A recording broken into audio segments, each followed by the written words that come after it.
Hey everyone, welcome to Flywheelpod, your number one source for everything Frax, DeFi, and the world on chain. If you want to know what's going on, you've come to the right place. This is DeFi Dave here with capital K. We're to help you harness the power of the flywheel. In this episode, we had a few flywheelers on, a few researchers on, who are very, in one with the flywheel.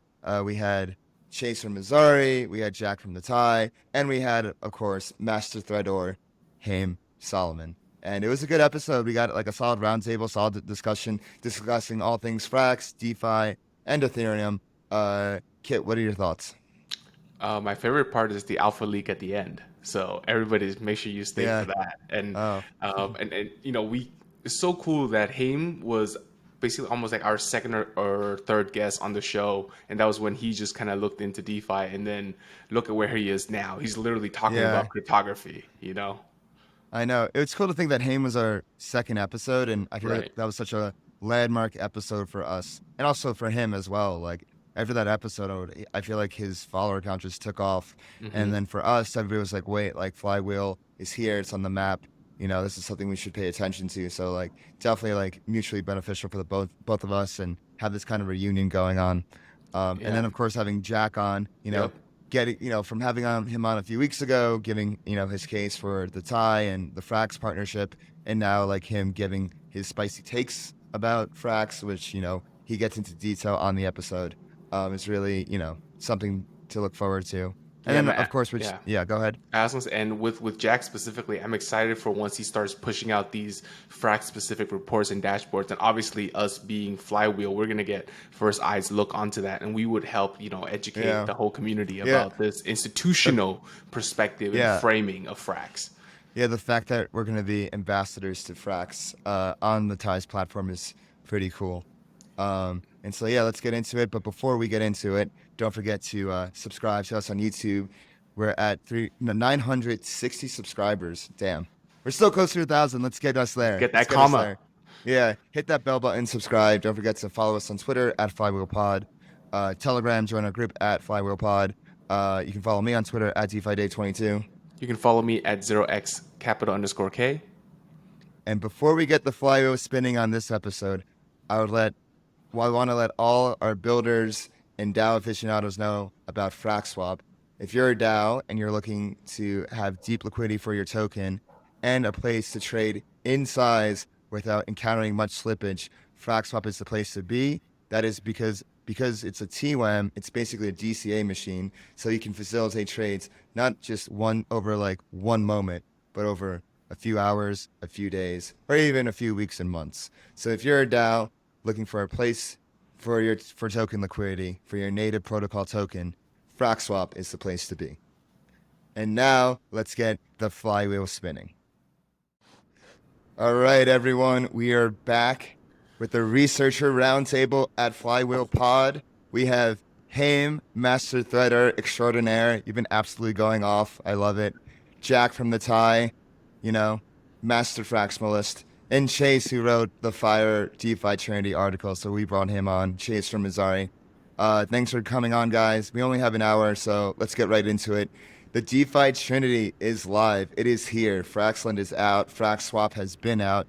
FraxETH is on the way, and also FraxFerry next. Lots going on. What are your guys' thoughts on the current state of Frax with the Trinity Live and all these other products coming out? Let's kick it off with Haim. Yeah, let's kick off with Haim. I think from a super high level perspective, I think it's amazing to see like this vision of like mastering what's happening on chain really come to fruition really since the last time we talked. And I think that it's easy to say we're the biggest stablecoin. We are at the time I think they were just deployed FraxSwap or we're talking about deploying FraxSwap. And now to just see like how much further we've progressed is like really really amazing. And what I do want to say now, as like we've kind of shifted our focus to a like post merge Ethereum, like the true alpha in Frax is really in like what's happening in this Frax ETH thing. And so like love the Trinity framing, like here to talk about that, here to support that, but like I don't know. I'm here about like the Frax single pillar, and that's like Frax ETH and the things we're going to build around it, and like that's what I think is incredible. So, um, Cool. Fraximalist. Okay, let's slide it over to Chase from Messari. I want to hear from him. Yeah, I think it's just a really impressive testament to how fast Frax ships. I mean, we've seen kind of like the discussion about like these different like protocol trinities coming and emerging over the last several months, but Frax being the first to the market where this is actually all on chain now. These ideas have kind of come out through just very fast iterations. It's been really impressive to me. So to now see kind of like the development work shift over to Frax ETH, I'm really excited to see how fast this stuff gets spun up, moved on chain, and actually start to hopefully compete with Lido, since they have such a big market share in the decentralized liquid staking derivative space. Hopefully, give Rocket Pool a little bit of competition as well. But I think it's just good for the balance of the ecosystem to have more people competing in the space. And to you, Jack. Yeah, Bring it. no, I don't know that I necessarily have a ton to add, but for me, one of the things I've been really focused on lately from a research perspective is not just trying to find the next narrative, the next cycle, but understanding where existing applications, whether on the protocol level or on the blockchain level, have found some element of product market fit, and trying to understand like how their thesis really contributes to the way they build. And one of the things that's been consistent for me about the Frax core team and about Frax the protocol is that everything that they launch is really tactical in trying to contribute to that core ethos, right? And that's something that is really important to me, as both an investor, as a researcher, and as someone who likes to dabble on the building side, right? Is what are you actually trying to do? And is everything that you launch actually working to that end? And I think, especially in this space, so narrative, so volatile, so momentum heavy, that it's really easy to get caught up in whatever the latest news is, miss the forest for sight of the trees. But I think one of the things that is consistent to me over time is how much Frax understands what its mission is, right? It's providing liquidity, it's enabling decentralization, and every single product they launch is working toward that end. So now it remains about execution, about composability, and tying all these things together, which oftentimes is the really hard part, but is the most exciting part too. Hey, would you agree with that? What Frax's force in the trees is? It's providing liquidity, being the best stablecoin out there. What are your thoughts on the forest of the trees for Frax? I definitely don't disagree with that, and I think that from like maybe the business or the investor or like the implementation side, I think that is absolutely the right framing. And one of the reasons I'm a Fraximalist is because like I have watched Sam and the team deliver, and at the end of the day, like ideas are worth like the paper you write them on, and you want to line up behind the people in the team that you think can actually like change the world, regardless of what they say they're doing. It's about what they ship and then how they like are able to weather the storm that is like just the world, but then specifically crypto. And we all experience what happened between, let's say, May and today, and is still happening. And just if you were just to look at Frax as a protocol or a company or whatever, you would never know that anything like bad happened. And like meanwhile, like the earth is on fire. So I think that's the right way to look at it, and that is like again that is a very like exciting, cool thing. I think like there's also like other really compelling things which are like more forward thinking and like pushing the bounds of crypto and Ethereum and like what we're even doing here. But I don't know. I think that's getting ahead of ourselves. So I think it's Chase's turn. Yeah, Chase, what do you think is the forest of the trees for Frax? Would you agree with Jack and Haym, or do you think there's something else in there? My Wi-Fi rugged me a little bit on that, so I actually wasn't really able to hear their answers really. If someone could, just quickly summarize what each of them were. Haym was saying how Frax is, super forward thinking. Even between May and now, with all the events that have happened in crypto, you wouldn't have Frax. It seems like Frax wouldn't have even noticed. They haven't skipped a beat.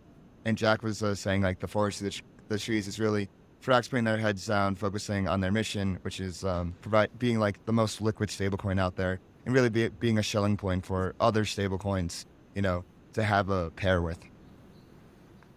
Yeah, I think in a similar vein, just resiliency. You see like the complete implosion of Terra and stuff. I think that fundamentals speak for themselves.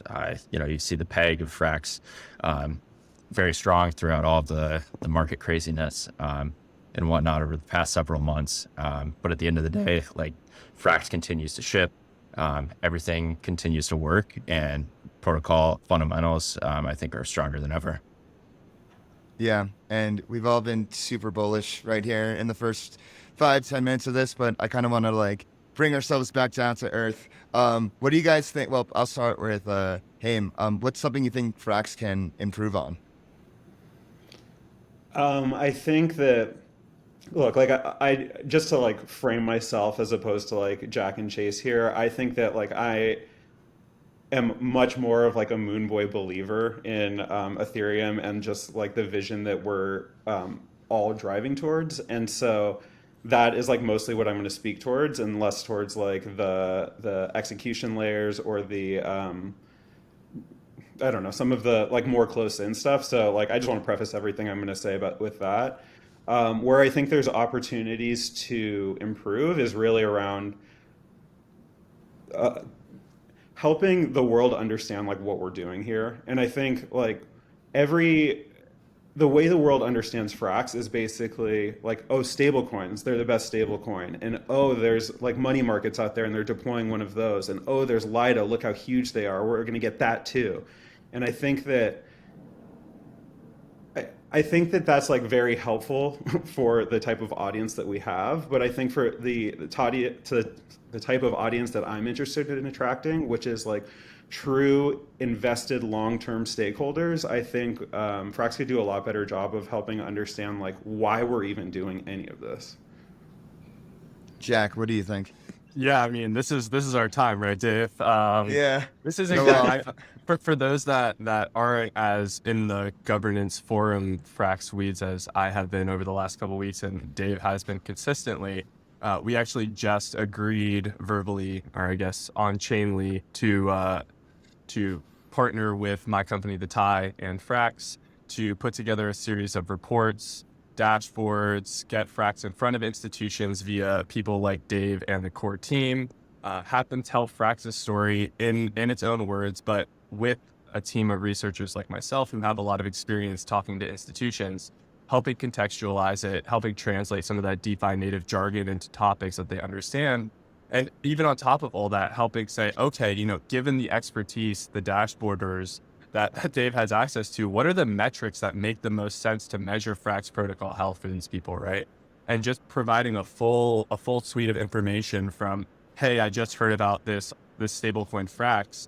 I'm scared of it. How do I then go in, get all the information I need, see all the data I need, talk to the team to understand where they come from and what their mission is, and then go ahead and how do I get involved, right? And so the goal is to just really consolidate that entire process, and completely agree with you.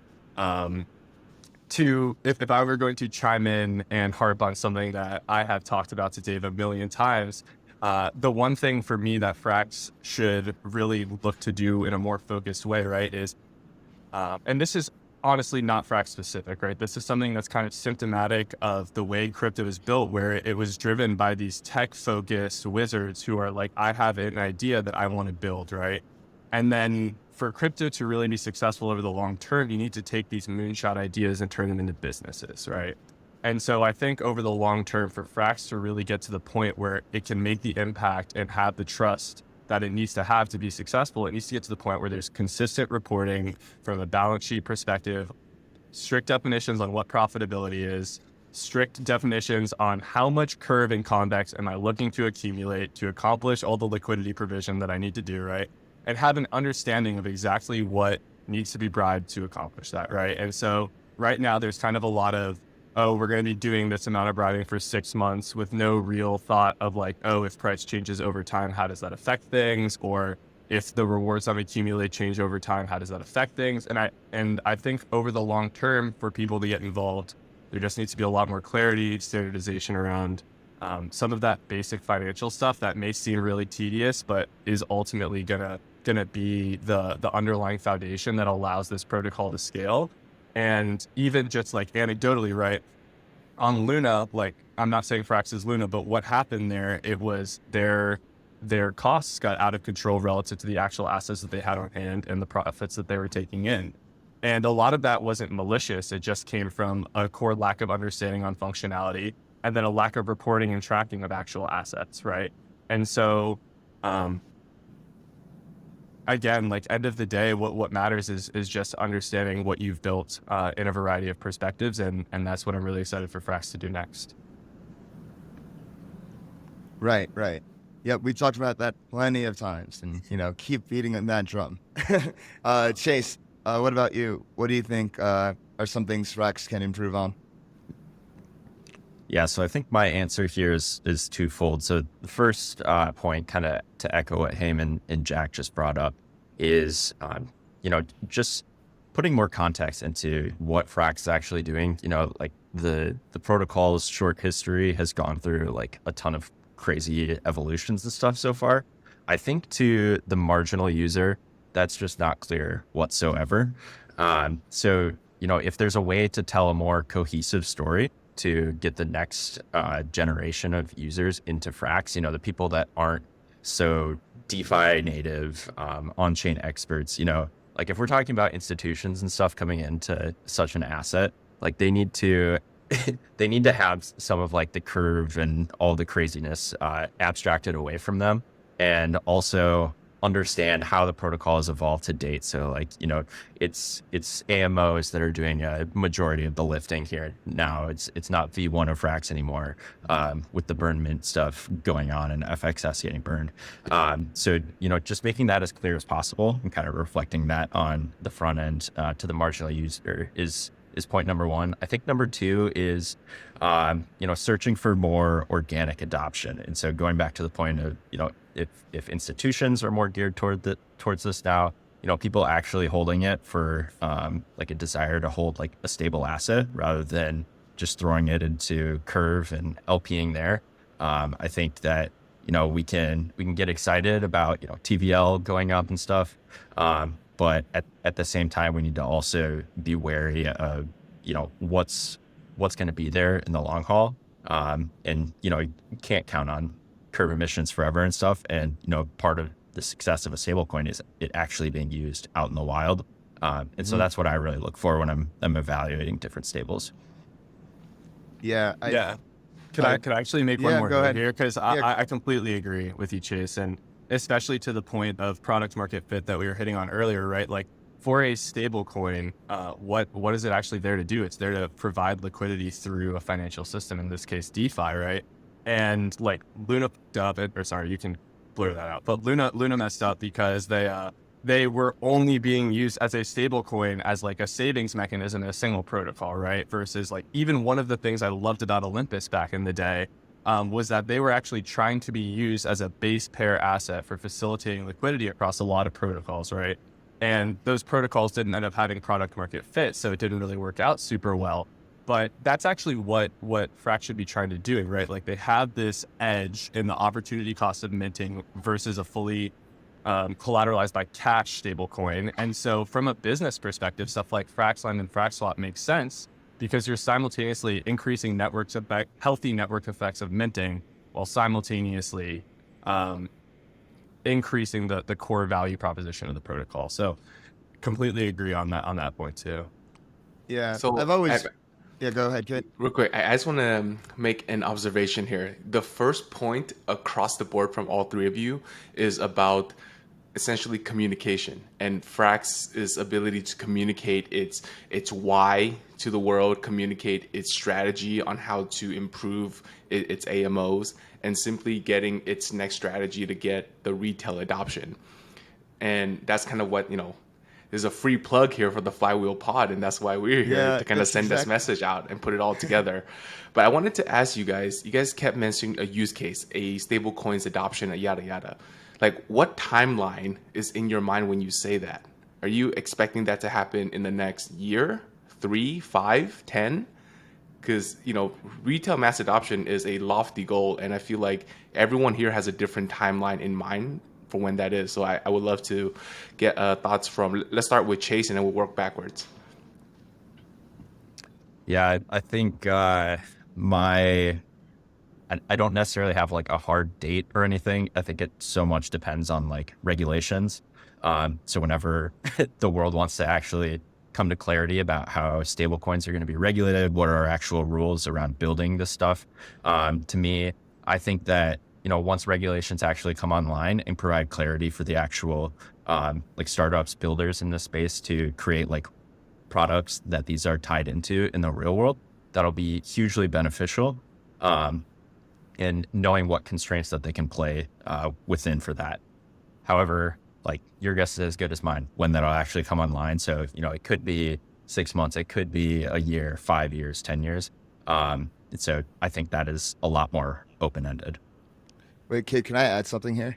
Yeah. So I've always viewed Curve as like the whole Curve ecosystem as like the real backbone and starworth of Frax adoption. I don't think without Curve, like Frax would be the same. It was really like, what's the number? Like, what are you trying to do with the stablecoin? You're trying to get use out of it. You're trying to give it a reason to exist. And Curve was really the first like shelling point for stablecoins and the first place for like reason why like Frax could exist. It's like, oh, we have like a vehicle to create massive Frax liquidity. Hence like the Curve AML being 70%, 80% of of Frax of like backing of Frax technically.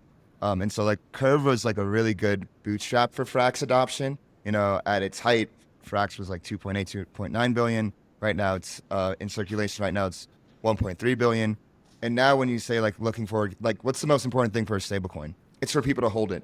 So like I consider like, Olympus to be a really important partner because they're one of the first DAOs to hold a lot of Frax. And I think finding more partners like Olympus that hold will hold Frax long term.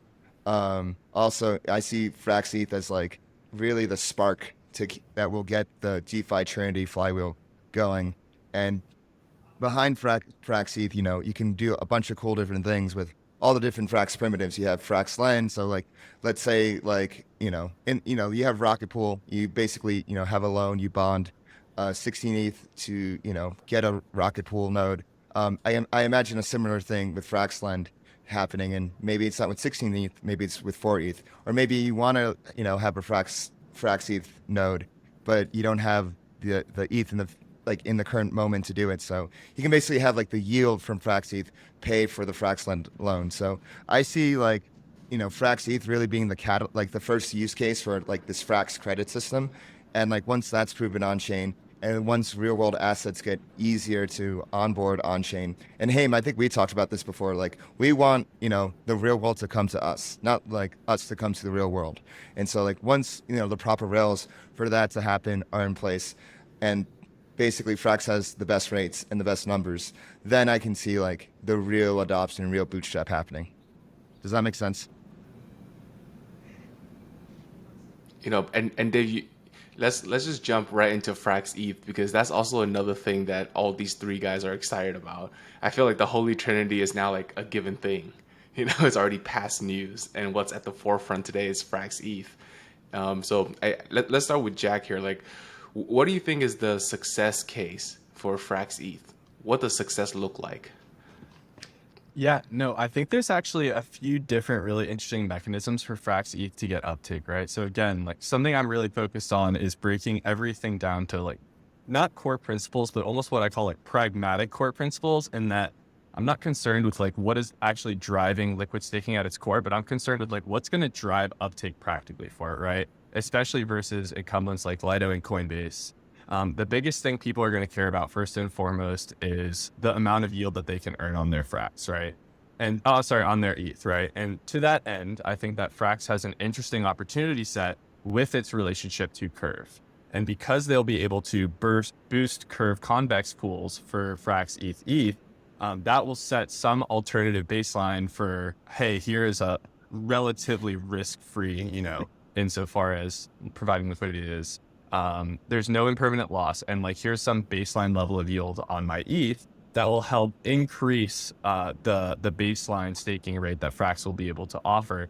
especially given that a number of these other factors will be really constant in terms of, everyone's kind of running the same MEV boost software at this point.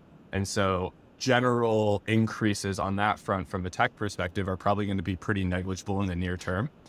And then the other major avenue that I see is really interesting for Frax that they can potentially explore is something like validator selectivity, where let's say that I want to stake my stake my ETH, but I want to do so in a way that is OFAC compliant or non-OFAC compliant, let's say, depending on whether I'm like really crypto decentralization maxi or whether I'm someone who just wants to stake ETH and know that I'm being good for my book, right? And so what Frax can do is, because they'll have potentially significantly more access to validators than someone like a Lido or someone like a Coinbase will, they will have a lot more flexibility and could potentially even offer programs where it's like, hey, you can stake your ETH with this validator that does this specific set of conditions, and then add value to consumers in terms of flexibility and who is actually staking my ETH too, right? And so those are the two major areas that I see as especially interesting for Frax ETH in the near term. Yeah. Cool. Hey, what about you? Excuse me. So I think in the near term, I think that Frax ETH has like a competitive advantage that just makes it a more compelling product than like realistically any other liquid staking derivative. And it's simply in like, well, it starts with the design of staked Frax ETH, right? Which like every ETH that goes into the system will create a, God, I hate doing this like via voice, but right, create a FXS ETH token, right? And FXE. Sorry, FRX ETH. Yeah, This is what I'm saying. FRX. It's so confusing when I'm saying it. Yeah, the nomenclature is a little fucked. All right, I'm just going to call it Frax ETH, right? Okay, Yeah. so every ETH that goes into the system is going to create a Frax ETH. And that is going to represent one ETH that is actually in the pool, in groups of 32, right? But actually in validators earning more ETH. And the thing is that only people that take their Frax ETH and put it in the staking vault are going to earn that ETH, right? So the question becomes, how do we minimize the amount of people that put their Frax ETH into that vault? Because it's going to be earning maximum yield at all times. We want to minimize the amount. That'll make it more compelling. And like, what is the one competitive advantage that Frax has over everything else? Like, honestly, forget the stablecoin, forget like the one thing that Frax has that like really can't be bought at this point is this massive, massive, massive amount of control over the Curve ecosystem. Yep. And they can use that to like stupidly incentivize the Frax ETH Curve pool. And that will cause a lot of people to take their Frax ETH and put it in that pool. Like, well, let's say they incentivize it to 20%. Mm-hmm. That is so much more compelling to some people than 5% on their ETH. So they'll move it over, and that will, let's say half the people move it over. That doubles the yield in staked Frax ETH, right? So like day one, like we're done. That is just like a consequence of the game that Frax has already played, and I think like that is just cool. Like that is something that no one else can do. That is something that is like from a product standpoint, from a product market fit standpoint, from everything. That is like something amazing that is not just like launching another liquid stake derivative. But honestly, like this is like, it's bigger than this. Like I understand that it's the bear market and things are like so just like terrible, like both on and off chain, right? Like the merge just passed and we all just kind of like let it happen, and some of us like stayed up late, if you're in the US at least, and like we were on like a Zoom call, and then like the next day we all like whined that the price went down, and like Yeah. here we are. Yeah, I was gonna say, Frax has this like huge advantage with like it's convex and its place in the Curve pool. Like this is what I mean, that like the Curve ecosystem is like the backbone, Star Wars of Frax. Without Curve, I'm not even sure there would be Frax, and that's why they make such a great triumphant. And so go ahead. No, and that like definitely gives like Frax like the jet fuel that it needs to like take off into this like world. And like, look, if Curve continues to be the backbone of like DeFi and DeFi becomes the backbone of finance, like Frax wins, right? And like, let's be real, Curve is what, 2-ish years old, a little over 2 years old. Like, we don't know what's going to happen. And so like, I love that Frax has won that battle today, but like now we're in a post merge world, and like, we don't have to get into the whole, all of it, right? But just like as a metaphor, proof of work was this like super competitive, super destructive process, like that you can like analogize to, like, let's say like gladiators. Like, every miner entered the ring, and then like one guy came out alive with the prize, and then like, we start over. And that was like so destructive every single time. And it is what it was, and that was great, right? Proof of stake is like, I don't know, American football, or like checkers, or chess, right? It has like art and like beauty, and it is at its very nature coordination. And like, what that means is that there's like roles for people to play. And like, what I'm interested in is Frax, like the day after the merge happens, actually no, 3 or 4 months ago, is saying like, we are going to be one of those players. We are going to control a seat at that table. We're going to make sure we're a massive player. And like, we're not, corporate raiders. We're not here for the profits. Like, we're here to build. We're here to like ensure the future of Ethereum. And like, I don't know. That's what I see when I see Frax ETH. Yeah. For my next question, we're talking about Curve a lot here, but I want to get into kind of this battle that's happening between Uniswap and Curve in a number of ways. Uniswap with the Uni V3, they take a lot of the aggregator volume. What are your guys' thoughts on this like Curve versus Uniswap battle? Is there one that's necessarily better than the other? What are your guys' thoughts? And let's start with Chase. Yeah, I think from my end, I'm kind of in the belief that fees trend towards zero on a long enough time horizon, and incentives won't be able to prop things up forever. So it's really important to keep an eye on where unincentivized liquidity is going. I think that Uniswap has, they're the first to market in all of this. And really just like builds up a huge user base, which has definitely helped them. But more and more you're seeing new iterations coming out of Curve that are starting to compete more. I do worry about it a little bit in the long term from like a Frax perspective, and that like so much of kind of like the usage and growth of Frax is dependent on Curve. And if all of that up and leaves, like where does that leave us? So I think it's really important to plan for, like creating organic adoption. Again, I go back to that in the long term. What are the things that are really going to set Frax apart for that? I didn't get a chance to bring this up in the in one of the earlier questions, but something that's really stood out to me is that really like it was a light bulb click moment for me with Frax Lend is the ability to package up custom term sheets and loans and whatnot, under collateralized things, and transition Frax from being like a hard collateral USDC DAI, all the shenanigans backed, and have it more backed just on the premise of loans. And I think ultimately in the long term that's a more sustainable design solution.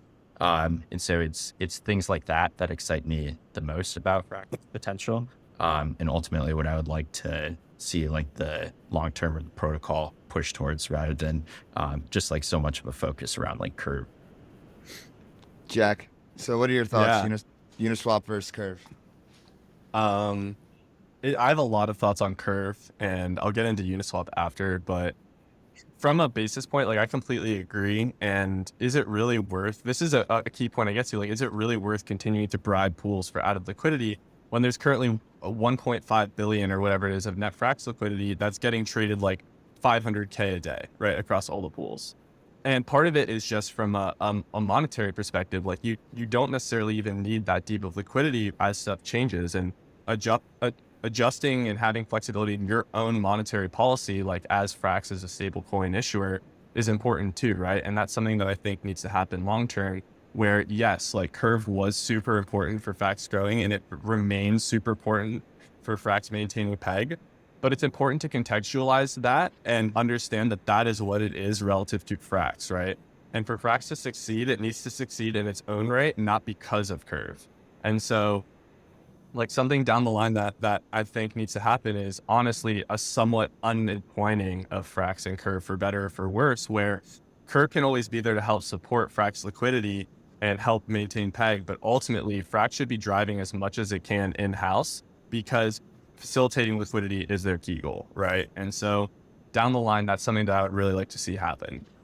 Beyond the point to this debate of Curve versus Uniswap, DEXs are actually something that I'm like really, really bearish on in the medium term, because ultimately and even over the long term, because ultimately I think that this is going to be something that's really similar to trading flow, institutional trading flow, or retail trading flow, even in traditional markets, where a lot of this is just the value isn't even the underlying flow. It's perhaps the information that you're getting from aggregating that flow. But when it's all on chain, as opposed to an off chain order book, a lot of that value actually disappears because anyone has access to that data. And so ultimately, I think margins in that business are going to compress. And especially with the rise of aggregators, something that we have seen internally at the Tie is that there are actually very, very few daily active users of these protocols like Uniswap, like SushiSwap. The majority are interacting with them through routers. And so a lot of these protocols are really, really subject to their model remaining the best, because if someone else gets better, more efficient liquidity and better capital optimization, then they're going to lose share, which is something that we've seen to a degree, especially on side chains with synthetic protocols rising and offering really deep liquidity and execution. And so I think over time, stuff flows to aggregators, and over time, protocols like Uniswap can't incentivize their pools as much as a newer project can, with better capital efficiency, and more swaps get routed away from these protocols. And so over time, I think a lot of this kind of trends to flat, and putting too many of your eggs in the basket of a single DEX or a single liquidity platform is kind of just asking for failure. That's my probably pretty non-consensus take for DeFi. Haym, what do you think? Yeah, I mean, I think if like I'm the wrong person to address like Uniswap versus Curve. Like honestly, if we want to talk about that, we just need to get Barry Fried in here, right? And he'll just tell all of us what the right answer is. But Fair. I think, look, like here's like a bunch of backseat driving. I think that my understanding of what Frax was doing in regards to the Frax stablecoin was, the point was that it was the gold standard best stablecoin in DeFi. And that wasn't just some like marketing thing. That was because of this construction of the Frax base pool in Curve. And when you paired with it, you get this like special bonus yield that your LPs would get. And so like, therefore, it literally was the best option for DeFi. And the question that I feel like I'm going crazy trying to answer is like, I don't understand what that means in a world in which CRVUSD exists, right? And I think there's a lot of like, I don't, as much as like there's this flywheel and the fusing of the three, and this one owns this percent of this much, and Convex owns 25% of Frax, right? Is that right? Someone? I think they own the voting power because they lock it for 4 years. Oh, that's right. But they don't own the actual quantity. And by the way, that's another thing we need to talk about is like voting power versus tokens. Like, I know. You know, I think we all try to put these like TradFi framings on stuff, and like this is like cutting edge computer. Like we're building theory here, and I think we need to have some more tolerance for some different ideas around this. And I think that I'm very confused by the flywheel and what the incentives are, and like what happens when in one group want to make a move that's independent of the other two, or the other one, or if someone gets cuts out. And I think everything that Chase and Jack said are like very good questions about the sustainability of like DEXs as a concept. And so I think they're all great questions. And my view on all of this is like you master what you have. You master the landscape as it is, and you build to what you have, and you conquer that, and then you skate to where the puck is going. And that's, again, like I'm excited by everything that's going on in DeFi, because I think what that is a like growing of the Frax empire into a like world that like only is up only, which is a scary thing to say these days, right? But I think what is like bullish for Frax the protocol is that like that we're nobody understands what Ethereum is yet, and like Sam and the team are willing to like go on that journey, and they're not like saying like, oh no, we're like the DeFi kings. Got it. Let me double click on what Haym said earlier about Curve USD and how that may impact the Frax's flywheel. Is it going to hurt it or improve it or amplify it? Let's go over to Chase. How do you feel about the Curve USD from a Frax perspective? Yeah, I haven't had too much time to look into the specifics of Curve USD, but just from a high level, I think, on the surface, like Frax and Curve can say that, they're synergistic, but all of these protocols are kind of shifting towards this Trinity business model where they're trying to own like the three basic, most basic functionalities of DeFi. And I think it gets to the point where Curve is going to be like, well, actually, we can do things more efficiently just working off of our own stack. That kind of concerns me for Frax in the long term. But I think that, Frax getting out ahead of things, like common saying, skate to where the puck is going, first to the market with this whole Trinity stack. And, things are actually being shipped to counteract this. I think that, moving towards getting more liquidity on like FraxSwap and really just leaning back into the protocol owned components of the flywheel rather than outsourcing to Curve is going to be beneficial in the long run. And yeah, I guess I'm just a little skeptical of how long protocols can continue to kind of be buddy until they turn on each other. So you think there will be a de-flywheeling effect, moving forward with the Curve USD thing? Okay, all right, Jack. I don't see like you. a de-flywheeling. I just feel like maybe in the future, what will probably happen in the future is, FraxSwap will gain liquidity, because I feel like I always view FraxSwap as a tool for protocols to use for monetary policy. Like if I'm a DAO or if I'm a treasury manager and I want to trade in size, FraxSwap will be the location to do it because it's a TWAM. So I really see like FraxSwap and Curve in parallel to each other. Well, I think Chase's point though is that if that's like a compelling business, like why wouldn't Curve just implement that on Just their have TWAM, rules? right?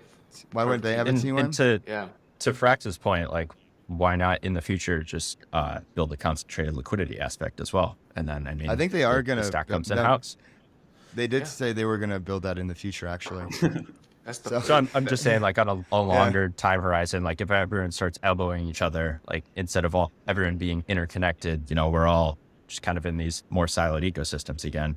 I don't necessarily see it as like the opposite of flywheel unwinding or anything. I think just like the competitive landscape looks a bit different in where like value accrues. It's more the like internalization of the flywheel. Instead of having a flywheel spread out across 4 different protocols, you can have 2 years of DeFi building under your belt where you can have all 4 of these protocols in-house, accrue that value instead of paying the margin out. And like, that's what I'm saying. Like a lot of these liquidity businesses, I think they kind of trend to, from a margin perspective, to flat over time. And you really have to have some sort of differentiated advantage, product market fit, whatever it is, to like actually see uptake. And so like, I know you were, I think, going to ask me anyway. So like from CRV USD, right? Like I see the big advantage that Frax has is that CRV USD is going to be over collateralized fully by the assets that they have in house. And this is something that we harp on a lot whenever Dave and I talk, is this idea of Frax being able to be under collateralized, but fully backed, right? And, you don't actually have to have the collateral on hand because you are going to earn some portion of profit on your balance sheet from newly minted assets. And that actually gets passed through as opposed to held internally, right? And so I think over the long term, Frax actually, in my opinion, needs to lean into this relative opportunity cost, push its differentiated advantage where it can, and then find additional product market fit there versus everyone trying to compete along the same lines. That ends up being kind of a fool's errand, and I think Frax will lose a lot of what makes it really, really unique if it ends up trying to do that. Got it. Okay. And I want to click on what Jack said earlier about once you take these 4 protocols and take the flywheel internally, do you need to play with all the other outside protocols? If everybody has their own internal flywheel, is there like a plugging in of all these cogs to make like an even bigger flywheel? Like, and anything that comes to mind for that? I think it's like the new business model, right? Where initially you as a company have to subscribe to 5 different SaaS products. And then as you grow, your stack oftentimes may get smaller within operations because you can go to a bigger product, right? And so I think initially what may happen is, there's a few DeFi products that are really good for onboarding new protocols or for helping transition traditional companies into crypto or help get their balance sheet digital or whatever it is. And so different people will have different spots in that stack. But if you are trying to own like a full stack operation, like Frax is trying to do, and like a few of these other DeFi protocols are trying to do, then you have to really have a compelling value proposition for a specific type of business. And as opposed to just being one of these nails going around looking for hammers, right? And I think that's what a lot of DeFi is doing right now. It's like, hey, these are some cool things that you can build on chain. Let's hopefully figure out a way to use them instead of trying to say like, wow, okay, this is actually interesting tech. What is some of the stuff that is done currently in the real world? Like, I'm the opposite of the moonshot guy, the moonshot boy, honestly, right? Like, I believe super strongly that crypto and digital assets are the future. But I think for them to start off and really gain share initially, it needs to be in this element of like, here is a problem that we currently have that has a lot of room for automation to cut out fat. How can you automate some element of it or use some element of like the globalization of finances that crypto enables to source capital and transfer liquidity on chain more effectively, right?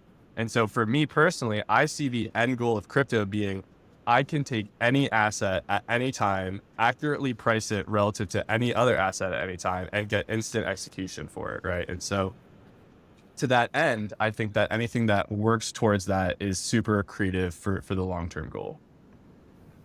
Okay, let's get a little spicy. We've only talked about building things in-house and, kind of doing it your own way. We never talked about actually, some M&A activity, right? What if Frax ends up buying Curve or Curve kind of, fighting back, or, Convex out of nowhere comes in with that wide haymaker and just get going. Let's hear some thoughts on Haym on this. Do you think any consolidation is going to happen? I mean, no. I think that, like, I think that the only one that makes like sense to be folded into either of the other two is Convex, but Convex is also in the dominant position over the other two. So like, I don't really like see the Can you path. unwrap the dominant position? No, I mean, like, Convex owns like mass, like just like put like them in a triangle, and then their ownerships of each other, and like look at where if you try to account for every single piece of yield that happens like across the entire ecosystem, including the things that don't involve the other people, right? But that like whatever happens that generates revenue, and then look at where it ends up. Does it accrue to the VE-CRV holder or the CRV holder? Which again, like that's another conversation we need to have on like what do those things mean, right? But anyway, does it accrue to CRV, to CVX, or FXS? And like I haven't done the math. I can't say this definitively to you right now, but like back in the napkin calculations, like I'm pretty confident to say that the plurality goes to CVX. And so that's what I mean. And the voting power, like I think uncontroversially belongs to CVX. Like one VLCVX controls VECRV as well as VEFXS more than the other way around. And I think this like word control is like so loaded, right? I think that if you take CRV and then you put a line under it and then you say like what is owned in the smart contract, that yes, Kit, what you just said is accurate. But like I don't think that means what you think it means, what the generic you think it means. Okay. All right. Let's pass it over I to think Chase. I haven't it's heard. worth adding. Okay. Oh, sorry. I think just like one quick point that's cool to note too, fundamentally on this point of M&A in crypto, without even diving down to the level of Frax and these other protocols, which I'll let Chase and Haym handle, is why do companies in traditional finance do M&A, right? It's you want to acquire some sort of tech, you want to acquire the team, or you want to acquire their core clients, right? In crypto, because everything is so composable, it's really hard to acquire core clients, right? Because if I'm a Curve user and Frax acquires Curve, I'm probably not necessarily going to switch directly to Frax because I have so many different options, not only on ETH, but across chains to achieve similar functionality, right? The second thing is the tech. Because all the tech is open source, there's much less of a premium that you would place on acquiring tech, right? You can just fork code if that's really what it comes down to. And then so at the end of the day, the only real reason you do M&A in crypto is to acquire a team. And to that end, I'm not actually sure that it makes sense for Frax to ever do M&A to acquire any of these teams. First of all, because I think they already have such a good team in-house. And B, because I think that they are so selective based on these interviews I've heard with Dave and Drake and everyone, right? It's like such an informal process. It's really, hey, what do you understand? How does your core ethos fit with our team? And then can you handle the kind of work we do in the environment that we do, which is much more of a feel-based process than it is like, oh, Curve is good, I'm just going to acquire their team, you know? And so that's my rebuttal to M&A in crypto generally, honestly. Yeah, I think Jack, you pretty much just stole the words out of my mouth on that. I was going to bring up the open source aspect, just completely changing the whole game theory around like an acquisition here, because if you can fork something at almost no cost, like granted you can't fork liquidity on demand, but it's completely changing how the entire game works. So I don't think there's a ton of room for like the acquisitions either. I think it's a little different if you have something like a Uniswap where they have like the whole Uniswap's labs and like a legal team and whatnot. But again, that's, gets into the camp of you're buying the people over there, where most of these teams are in fact like just a handful of people. It doesn't really make sense to pay like tens and hundreds of millions of dollars for that.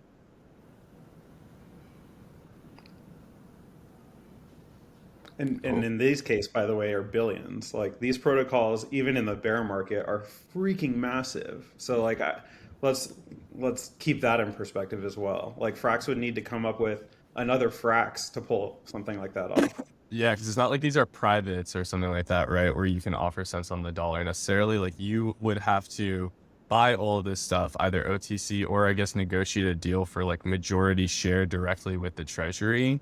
And so it just really gets messy too. You're effectively doing like special situations type hostile takeover effectively of a publicly traded company, which just makes it like additional levels of weird. And Well, again, right? you can just say no. It's the private key, like the people that own the group.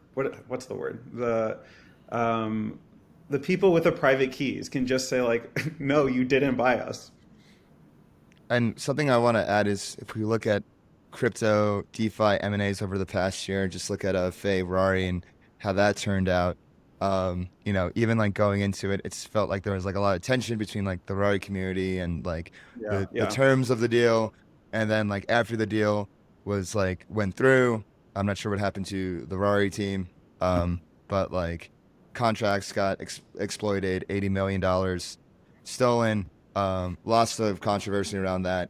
So I think like that's going to be used as a case study for the future of like why not to do crypto DeFi M&As because of that. I think like I have to agree with Jack, like the only way it would make sense is like, I mean, actually, never mind. I'm not sure if it would even, the only way it would actually make sense is if it's something like Uniswap Labs and it's much more of like a traditional outfit and a much more traditional deal. It doesn't make sense in like a Web3 native on-chain way. Anything that has a token, you're not doing M&A, I think, is like the shortest. Yeah, that's straight up. Anything that has like the value anything that has the value accrue to the token, right? Or like the equity accrue to the token, right? So Uniswap Labs has equity. That's why it's interesting, right? The Uni token does it as a utility token. And so I think any company that's an equity-based company, sure, you can consider M&A, but anything where it's like actually token-based, it's like out of the question for now. Yeah. Barring Frax could acquire like a $50 million market cap protocol down the line if it wanted to really bring that tech in-house or something, right? But this huge, large-scale M&A at least, yeah. One thing I want to ask, I just thought of this, like as a case study, what do you guys think of the compromise Frax and Olympus had with the Fey protocol after that whole debacle? I mean, I think that like whether or not it ever make it into the history books, like that is more important than like most people realize. Just in like, I can say with certainty that like subpoenas were flying over that whole situation, and like just having a resolution in which the people who did get screwed felt like satisfied was like so much more important to every single one of us, both on this call and like listening to this, than like that is what I saw in that situation. And I don't really care how we got there, and I like very much commend the like Olympus community and like the Frax leadership for like pulling that off. But that whole thing was a disaster. Oh my god. Yeah. Jack, what do you think? Yeah, I don't know that I honestly have a really strong feeling about the event itself, other than it really underscores some of my questions and problems with on-chain voting and on-chain governance in general. Just, I'm super pro it being done, but I think there need to be a lot of conversations about how it's actually getting done. And specifically, one of the big, just to tie this to another topic, right? Like one of the big questions around RWAs is like, how do you have a smart contract then actually do real world stuff, right? And I think to the same degree, how do you enforce on-chain voting if it's a multi-sig actually executing things at the end of the day? That remains the limiting centralized factor. And so there needs to be a lot more thought and process in terms of, okay, if I'm actually going to be a DAO, how do I do this in a way where things are genuinely decentralized and stuff goes to the community? And then second, to that end, how do you then do it and not get beanstalked, right? Like, how do you do it and not have some single underlying flaw in a 100-0 sum game with a predator result in you losing everything, right? And so it's such a tough question to answer, and I think it's honestly unanswerable for now. And that's why I kind of encourage like this DAO and decentralization as a spectrum thing. But it also means that you need to be much more cognizant of like when you hear the word DAO, understanding that they probably live somewhere on this spectrum, and knowing where your trust and centralization resides in that process at any given point in time is super important. Yeah, that's one thing they talked about at DevCon this year. One speech I went to was specifically about, governance attacks and how, DAOs have to be a lot more aware of when they decentralize, like where their weak points are. So there isn't something like a bean situation or something like that. And to, yeah. And I wrote Haym's about point, this like 6 months ago too. Like my piece was called like, is code law, right? Just because there's this idea on chain right now. You even saw it post the recent hack the other day where they had the Mango hack, right? Like this guy came online, yeah, and he was like, yeah, like I was just using the code as it was written, and it's honestly like such a legal gray area right now, right? Where there's this idea of intent of the law versus actual like the way it's written. And my kind of key point is that like law is designed to protect, life, liberty, and property at the end of the day, right? And as it stands right now, there is a lot of property that is being failed to be protected by the law the way it's written, both legal law and also like on-chain smart contract law. And so something I think is really interesting is how do you actually explore this and design law that is actually helping preserve this goal? Jack, Rousseau would be so proud of you right now. if Rousseau was around to hear that. Yeah, I got my shelf of philosophy books down here. They prepared me. Yeah.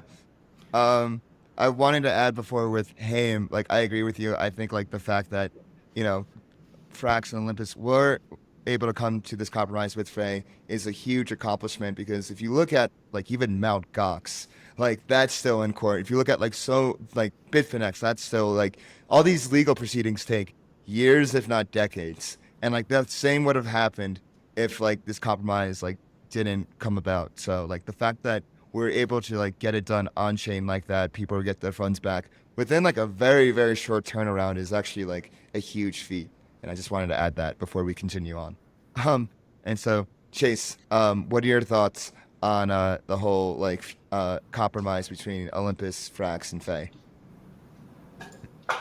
I'll be honest, I did not follow it very closely, so I don't have I respect anything that big brain to answer. add to it. I think more people should say, That's I'm the not sure. biggest brain answer. Yeah, to be honest Yeah, about like yeah. I have a life, so Sorry, I guys, was reading governance forums this past week. sorry, I was touching grass during that time. My bad. yeah. No, at Messari, we have a whole governor team plugged into that stuff. So definitely a different Messarian could answer it better than me. So I'll defer there. No, for sure. Yeah. That was not. I mean, Frax got involved, but that was not a Frax thing. Yeah. One thing I want to get into, since we're talking about like kind of compromises and law and regulation, is like the current like regulatory environment right now. I feel like nothing has been set in stone, but there's a lot of things being talked about. Like at DevCon, they talked about like one act in the U.S. That would like effectively ban DeFi as we know it and only allow you to interact with DeFi with like trusted intermediaries, which goes against the whole point of DeFi as it is. And also something in the EU, which is like, very bad for, I don't know how else to say it, but pretty detrimental to dollar-based stablecoins. I would limit, the volume of dollar-based stablecoins per day and also like effectively ban algo stables. So like, what do you guys think of like this current, like these regulatory clouds and like what can be done to combat this? And I'll start with Haym here. I And what do you think Frax can do about it? And also let me add that. yeah, I think. I mean, I think we talked about. My opinions haven't really changed since the last time we talked. I think that the bottom line is that if you are not at the table, you're on the menu, right? And I think that a huge, like, in retrospect, mistake that definitely DeFi and really like the broader Ethereum community has made is just to like trust that like something is going to work out, right? And I think the lesson that we took away from Facebook and that whole situation was like regulators just like are going to let things grow until they're like so big that we define them on our own terms. And I think the lesson we should be taking from Facebook is that as they grew, they played the game, right? Like from so early, like even in that social network movie, right? Which was, I mean, I remember seeing it in 2012 or 2013, right? Like they're talking about like their lobbying efforts in Washington, right? And the reason that they got this big was because they like did blocking and tackling for the people that were like coming for them. And some people are coming for you because they like are like Luddites and like just trying to break things that are new, right? Some people are coming for you because like they take short positions. Some people are coming for you because like somebody else who took a short position gave them like really, really good reasons to hate you, right? And I think again, if you're not at the table, you're on the menu. And my worst fear, like I said it before, I'll say it again. I fully expect the United States to do something like criminally stupid and like even to the point where it like bans running a validator, right? And I believe so much in what we're building and the inevitability in what we're building that I fully plan to like move to Dubai or Singapore or wherever for the 10 years because I am fully confident that like the U.S. will undo that stupid. It's prohibition, right? It's literally they will undo it. We'll just be worse off and worse off behind. And I'm not like willing to just like wither here, right? And go like and like work for a beer company or something, right? So that is what I'm worried about. And what like there's like there's steps to this, right? Like the second worst case scenario for us fractionalists, right, is like what if USDC? I wish I hadn't said a name. What if like Tether got involved there, right? And like was able to craft a law that says like it is illegal for a U.S. citizen to hold a stable coin unless you can directly redeem it for one fiat dollar. Like, if we're not there to like explain to people what that means, right? Which really means like the only people that are going to be allowed to do this are this one company in the US and like these literal scammers over here that are like the drug like that like this is the dark crypto, this is like what the Bitcoin Silk Web was like we need to be there, and so like my feelings on like regulation are like the world passes by whether like you think it's important or not, and like like we're important enough. It's like time to have a voice. Yeah.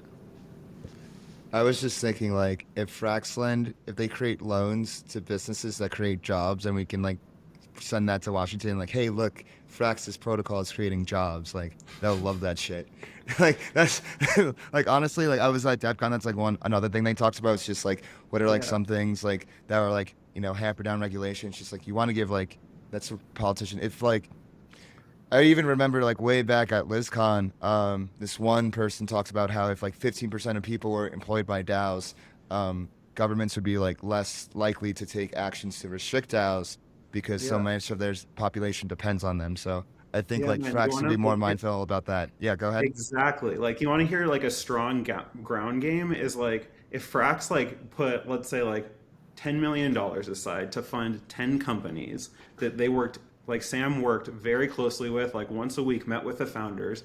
They're like, these companies that are like investments, like were real world companies that like used Frax to like provide jobs in like constituencies of like people that are receptive to this stuff, and we could like go to them and say like, here's a bill that would like make your district like a competitive place because look at what we're building. Like that is like a whole different world than what we're looking at today, which is like who can whine the most about, on Twitter about that MEV censorship line we've all been watching, right? Like, you know, if we want to like play adult games, like let's play adult games, but otherwise, like I'll see you guys all in Singapore. Yeah, Jack, what are your thoughts on regulation and how Frax can, you know, be in this live in this environment? Yeah, no, I think I agree with a lot of the stuff that's been said already, especially I think doing groundwork to make sure that everyone on both sides of the spectrum understands exactly what this stuff is really important, right? That's why I came to the job that I did, right? Like my background is in traditional finance for those that don't know. And so my goal was, how can you actually take and make sense a lot of the stuff, right? People kept saying, hey, it doesn't have fundamentals. It doesn't have fundamentals. I refuse to believe that, right? And so my goal was, where can you find fundamentals by looking at this stuff in a crypto native way, rather than trying to shoehorn that old financial model like you brought up before, right? It's not, how can I apply this to crypto? It's, how can I do something in crypto that achieves the same goals that financial models achieve for finance, right?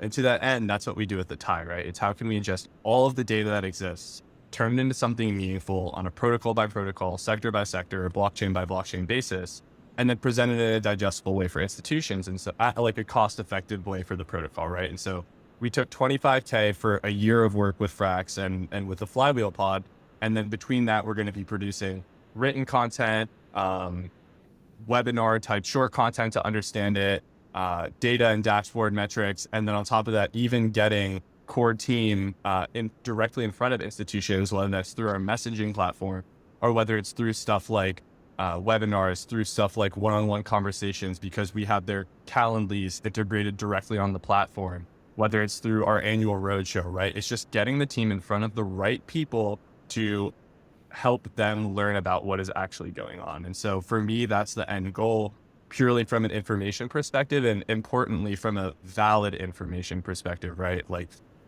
you can't just take token revenue and pretend that that's the same as stock revenue if tokens don't actually accrue the value, right? And so helping contextualize a lot of the shit that's going on, why it's different and why it needs new nuance is I think going to be important. Here, Chase, go ahead. Yeah, I'll try to keep my personal opinions out of it, more so on what the regulation should be and whatnot. I tend to think that, you know, kind of what Haym was saying, that, you know, it's going to be an overreach, whatever happens. And ultimately it's going to be like some form of bottoms up rebuttal from the people with all of this. But that's not to say that, you know, we can't take steps right now in order to, you know, help educate. As Jack was saying, like getting Frax team members in front of the right people is extremely important. My CEO, Ryan Selkis, is in Washington right now speaking with a lot of legislators, and, you know, he's very, very, very passionate about the political landscape. and he will fight until his dying breath to make sure that his presence is felt on it. So it could be as simple as just having him connect Sam with the right people there, and just having these educational talks about like, okay, stablecoins, what are they? Like, what are the actual risks that they present? But at the end of the day, there will be a lot of the institutional pushback, and people who do have control over these situations right now, not wanting to give up control to a decentralized network and individual actors over the space. And that does give me pause for concern for the long term. But yeah, in the short term, I think all we can do is continue to educate and reform how we speak about this stuff. Yeah. For a last question, Jack, you work at the Tie. Chase, you work at Messari. Jack has been shilling the Tie a lot. Chase, can you give your shill of Messari to the audience? Yeah, absolutely. So Messari is a leading market intelligence and data provider for the crypto economy. Pretty much just want to standardize everything there is about crypto, provide it in a transparent, objective manner for anyone that can consume it. So going back to our conversation about institutional adoption and getting people in the door with understanding these things from a crypto native perspective, rather than viewing it from traditional finance and just kind of like previous lenses. We think that's really important for just the entire space in general. So at Messari, we not only service like enterprises, institutions of the world, but we also have a side of our business that directly interfaces with protocols. We write quarterly reports, pretty much do like outsourced investor relations on the protocols. So, there could be an avenue for Frax to do engagements there, and pretty much just try to, stick to the objective reporting and standardize this stuff in the best way possible from a third-party provider. And Haym, how do you do your research, and like where do you get your information from? Because I love the evolution of Haym's threads from just about like Frax and Curve and that flywheel, and now you're into like elliptic curve. You're like, Yeah, I can give you the elliptic curve intel. Yeah. Can you give us the elliptic curve? It's like, how can I get like deeper and deeper into blockchain? Now you're like literally going to like crypto as in cryptography. Yeah, I mean, I think well, to answer your question, like where does my like research come from? Like honestly, I go to Vitalik's blog and just like scroll until I find something interesting and like just like go from there. I can confirm, by the way, I just saw a message from Haym last week that was like, hey, does anyone have any resources on elliptic curves?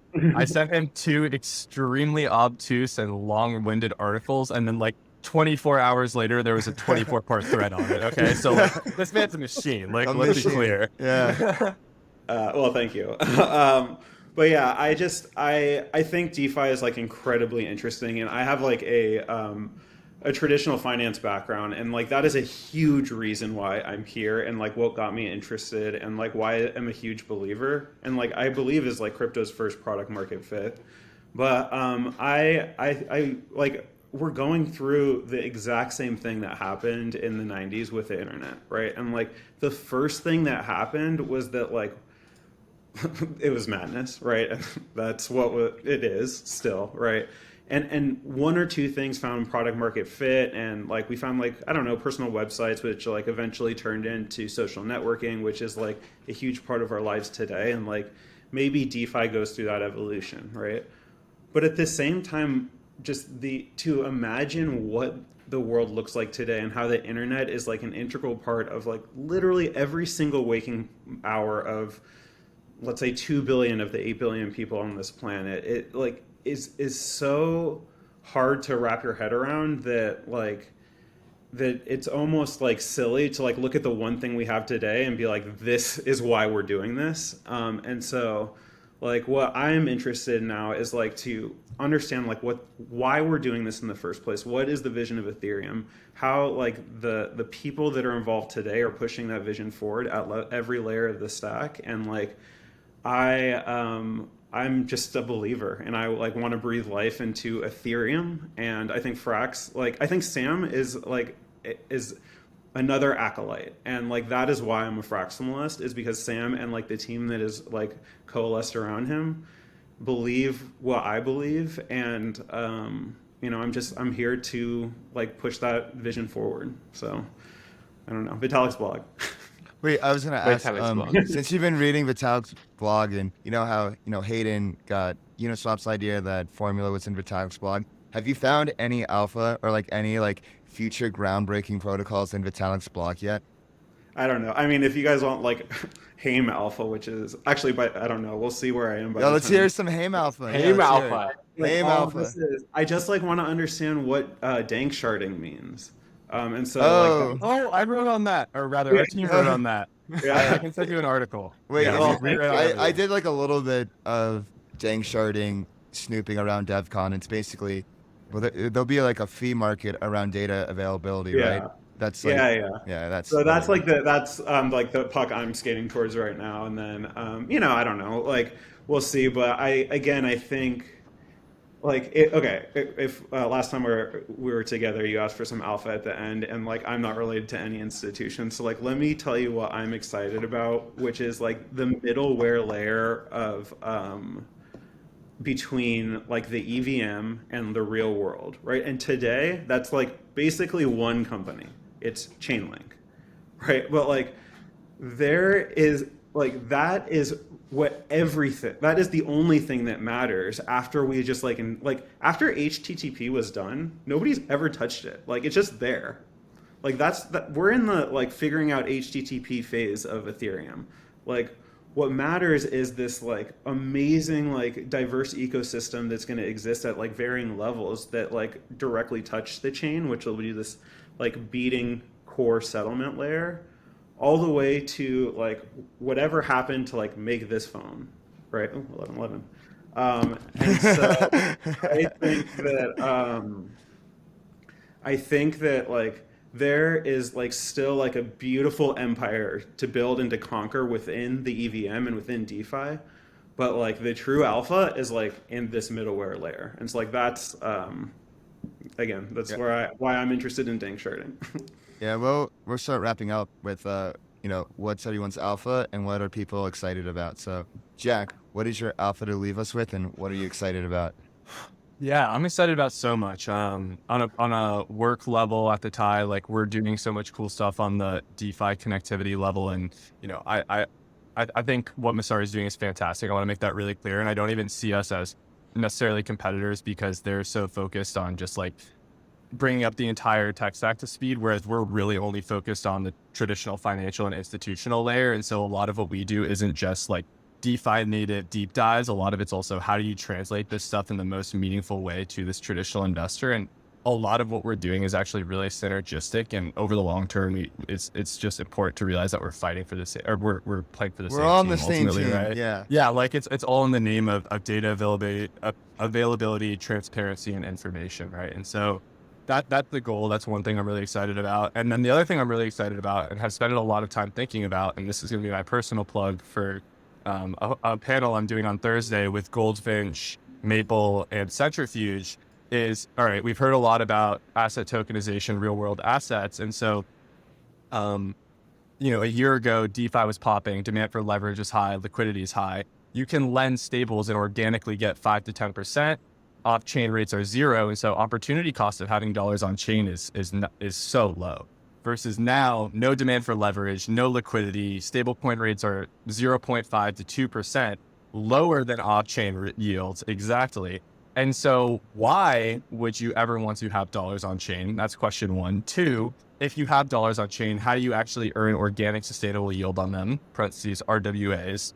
And then three, how does this affect the long term? Like, how do we get to a point where off-chain rates flow into DeFi and vice versa and achieve actual liquid markets via this middleware solution? That's exactly what Haym's talking about, right? And so I think a ton of this stuff is interconnected. I think exactly like Haym was saying, this is what's really interesting for me, because long term, you can't really have these things existing as separate ecosystems. There needs to be that interconnectedness of the real world and the digital world, the metaverse.